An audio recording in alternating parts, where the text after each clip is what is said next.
한 주간의 많은 뉴스들 중에서 주요 이슈만 골라서 분석해보는 시간입니다. 김원식 시사평론가 함께했습니다. 안녕하십니까? 안녕하세요. 네, 안녕하십니까? 네. 자, 오늘 대화 주제가 바로 이 대중교통과 관련된 내용입니다. 예전에 대중교통 자주 이용하신다고 들었는데 어떻습니까? 이 코로나 사태 이후에 대중교통 달라진 모습이 있습니까? 많이 달라졌죠. 일단 한낮에 지하철에 가면 예전에는 앉기가 힘들었는데 요즘에는 앉을 수가 있고요. 예. 또 버스에서도 마찬가지로 전보다는 조금 더 빈자리가 이제 많다고 볼 수가 있겠습니다. 그리고 배차 시간 같은 경우는 지금 좀 늘어나 있는 그런 상황이기 때문에 그런 점에서 약간은 좀 오래 기다려야 됩니다. 다만 이제 배차 시간 같은 경우는 특히 이제 심야 시간대 같은 경우는 예. 아마 간격 조정을 위해서 그렇게 하는 것으로 볼 수 있는데요.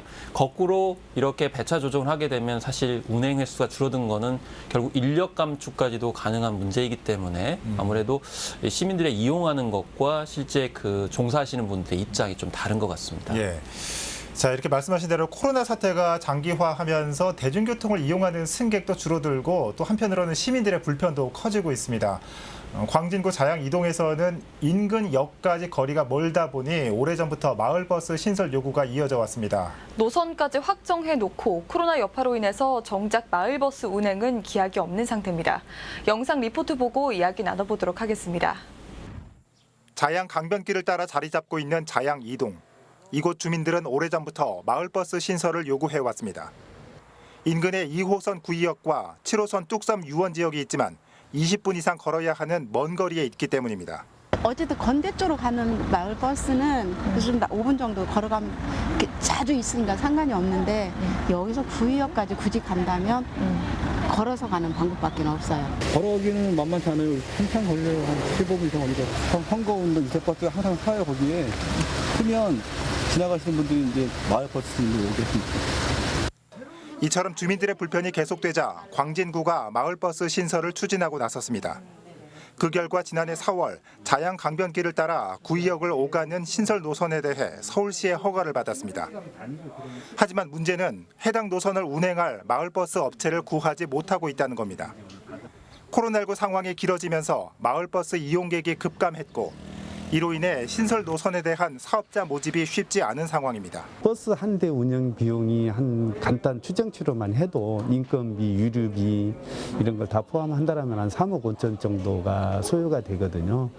지금 코로나19로 인해 가지고 손님이 급감한 상태에서는 정상적으로 운영을 한다 해도 수익이 나지 못하는 구조이기 때문에 지난해 4월 노선이 확정된 이후 광진구청은 지금까지 마을버스 사업자 모집 공고조차 내지 못하고 있습니다.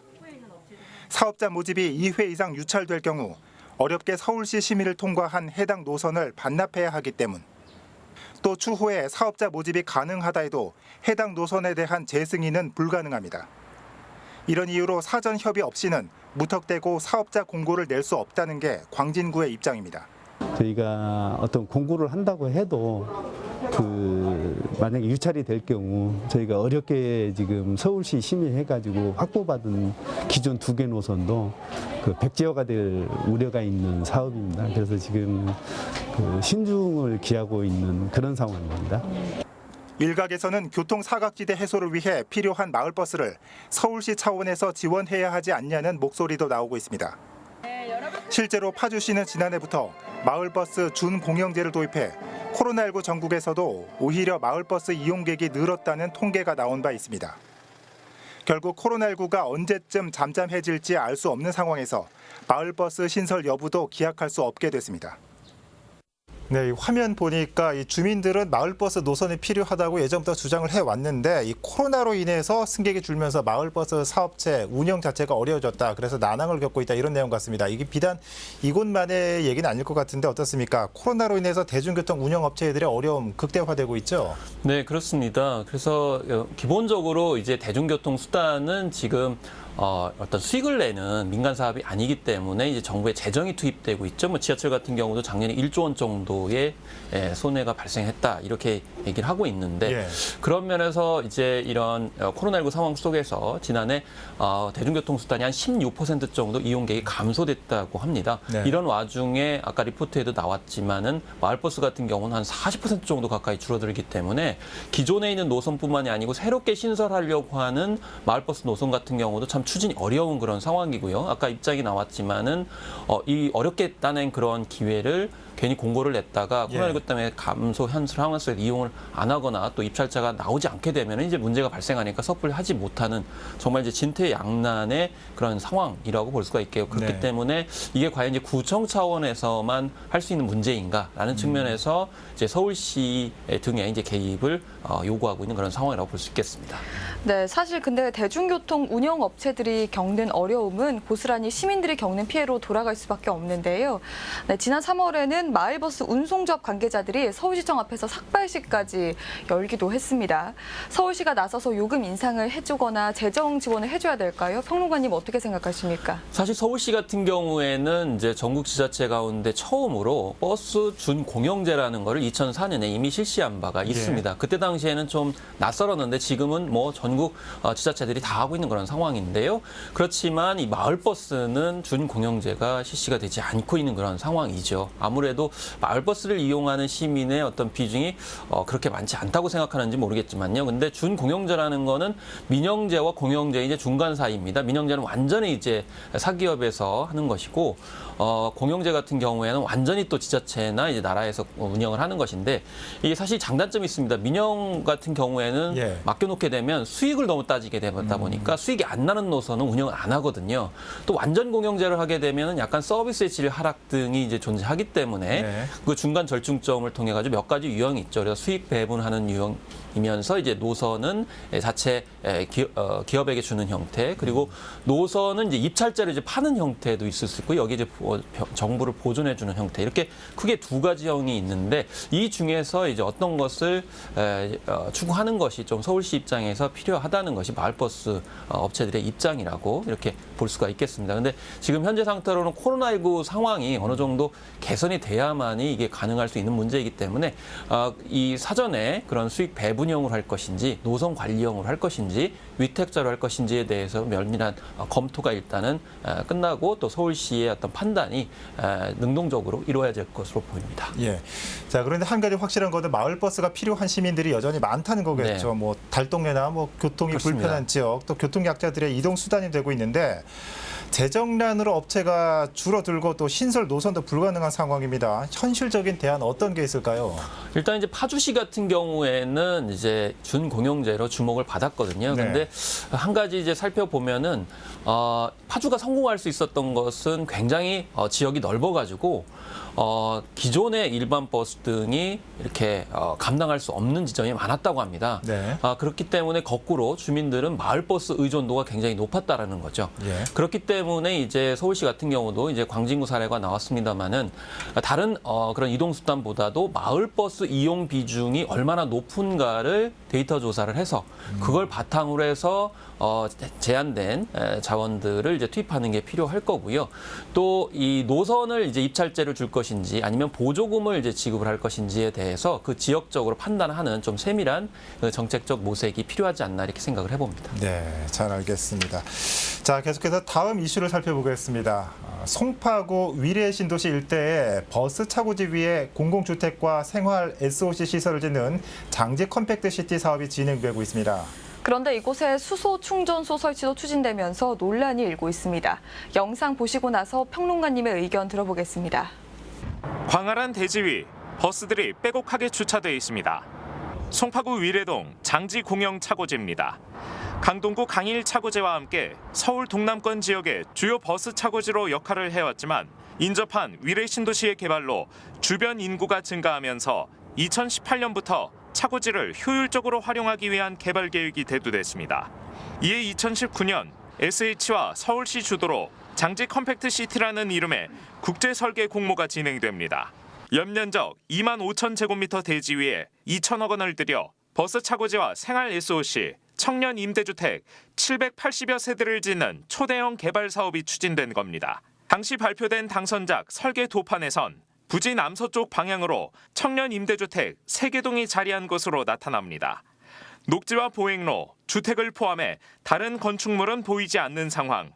그런데 얼마 뒤 최초 당선자과는 다른 형태의 설계도가 알려집니다. 새로 바뀐 수정안을 살펴보면 부지 남서쪽 가장자리에 머물러 있던 청년 임대주택이 우측으로 옮겨지고 빈 자리에 거대한 부지가 들어서 있습니다. 부지 크기만 6천여 제곱미터, 사업 대상지인 장지차고지 면적의 20%에 해당하는 부지에 미래에너지 부지라는 설계 계획이 나타난 겁니다. 주민들은 해당 부지에 수소 충전소를 설치하기 위해 설계도가 수정됐다는 입장입니다.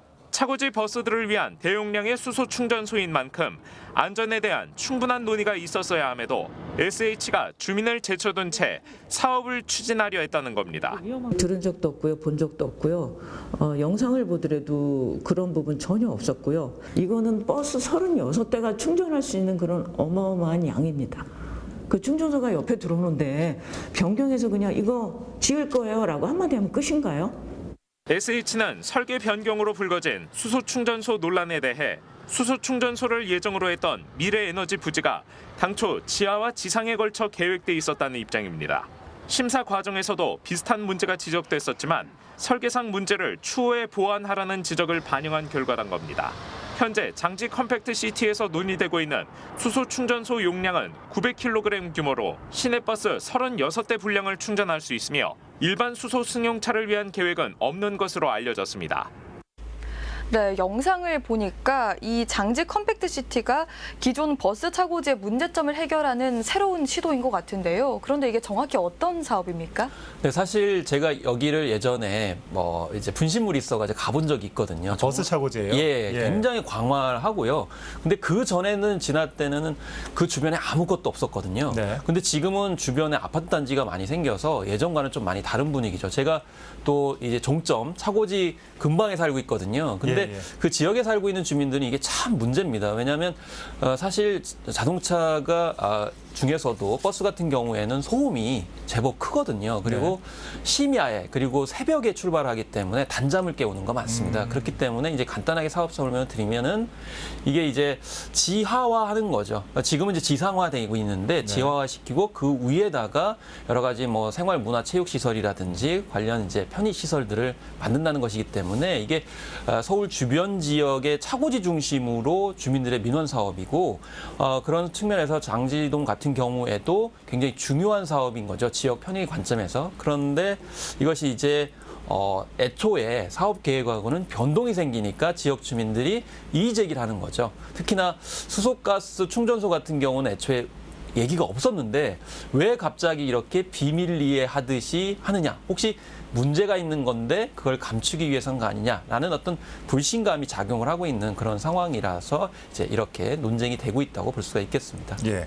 자, 그런데 이 수소차나 전기차나 이 수요가 계속 늘고 있지 않습니까? 이 정부에서도 친환경 차량이라 그래서 장려하고 있기도 한데, 자, 이런 상황에서 서울시의 수소 충전소 인프라가 얼마나 있는지 궁금하고 또 어떻습니까? 이게 주민들의 반대가 거센데 계속 늘려야 하는 건지 아니면 주민들의 반대를 받아들여야 하는 건지 의견이 궁금합니다. 네, 사실 4곳밖에 안 되고요. 지난해 같은 경우는 강동 충전소 1곳밖에 없는데 사실 이게 약간 좀 어떤 것이 우선순위냐 따져봐야 되는데 수소가스 충전소가 위험하기 때문에 주민들이 받아들이지 않아서 적은 거냐 아니면 원래 기술이 없어서 그런 거냐라는 측면이 있는데요. 이게 수소가스 충전소 만드는 기술은 3가지 방식입니다. 하나는 이 석유에서 뽑는 방식, 두 번째는 천연가스에서 뽑는 방식, 세 번째는 바로 물에서 뽑는 건데 물이 굉장히 고난이도기 때문에 이게 좀 약간 어렵습니다.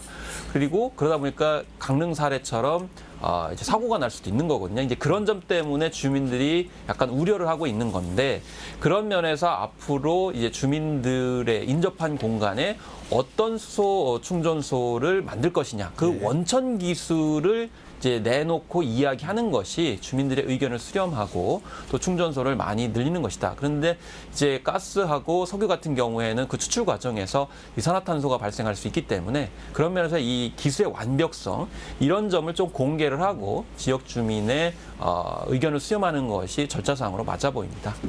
네, 그런데 이 수요가 늘면서 수소 충전소 공급도 늘어날 텐데 주민들의 반대 여론은 아무래도 계속 이어질 것 같습니다. 그렇다고 이 생활 인프라 시설을 외곽에만 설치할 수는 없고 어떤 대안이 있을까요? 사실 지금 수소 충전소에 관련돼서는 수소 기술은 정책적으로 굉장히 앞서서 도입한 측면들이 많습니다. 사실 예. 우리가 친환경적이고 또 세계적으로 이산화탄소를 줄여야 되는 그런 상황이죠. 우리나라 같은 경우는 또 이산화탄소 발생량이 굉장히 많기 때문이죠.